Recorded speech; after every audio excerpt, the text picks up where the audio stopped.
The Boy from Yesterday, Chapter 12, The Tunnel of Wind, Part 2. Tom turned and ran out of the store in a panic as he realized that he was not dreaming, but that the magic ring had indeed worked and sent him to the future.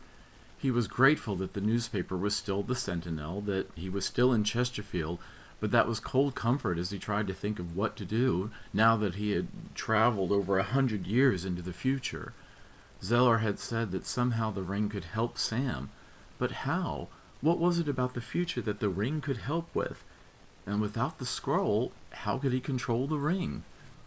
Tom tried to search his mind for the words the ring said. Huzzah, Zitto, Peppy. It was all a jumble of sounds and letters, not like normal English or some phrase. Tom's head seemed to throb hard as he tried to remember the words that to him were only a few minutes ago. He was dizzy, in pain, and almost drunk on the excitement of his realization of where he was and how he got there. Tom's thoughts came racing through his mind like arrows shooting into his head.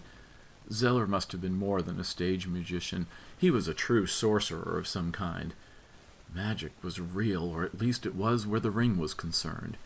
People might be after Tom, especially if they knew he had a magic ring.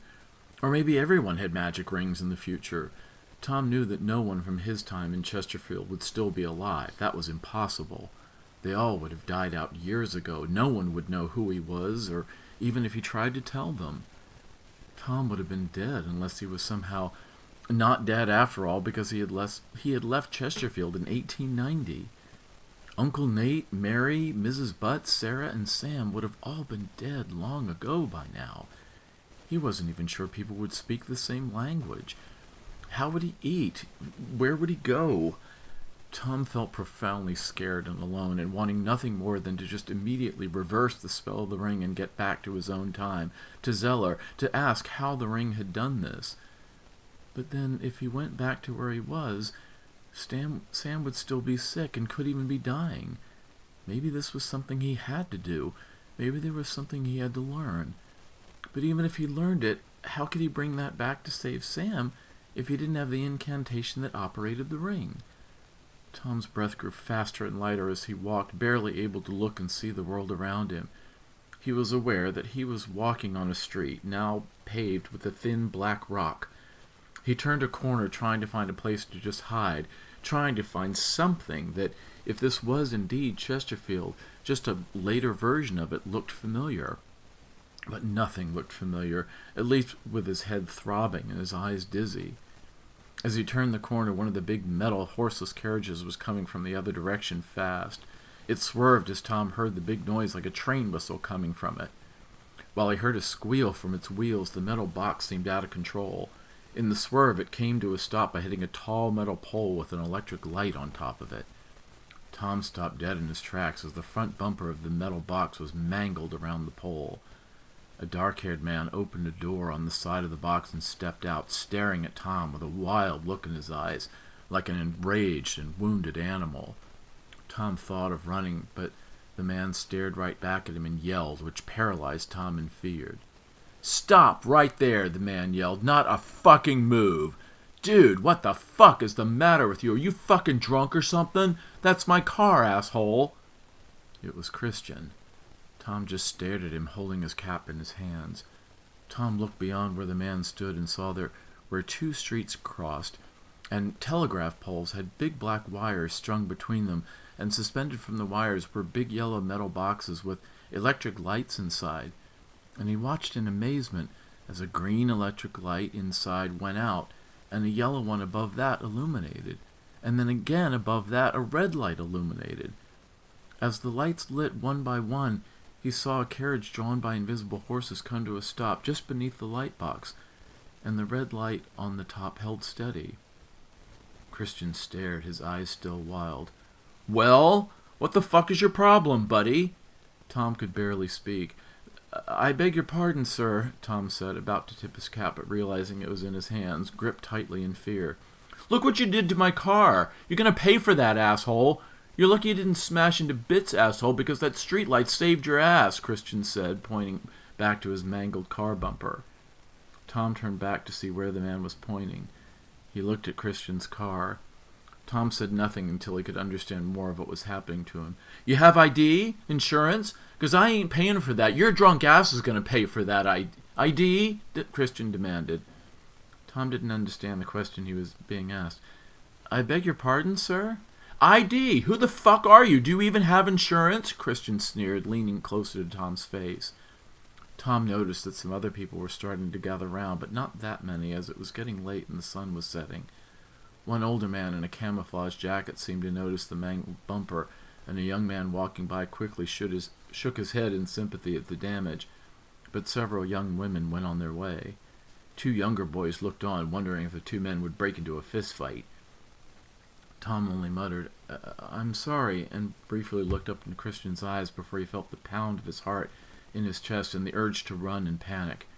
He turned and ran away down the street, having no idea where he was going, but feeling like he had to get away from the screaming man. Hey, get back here! Christian was about to chase after Tom, but Tom was surprisingly fast, and Christian wanted to attend to his precious car. What the hell? A younger woman carrying a green canvas shopping bag asked Christian if he was okay, and offered to call someone for him with her phone to take him home, since his car didn't look like it was in any shape to be driven anywhere.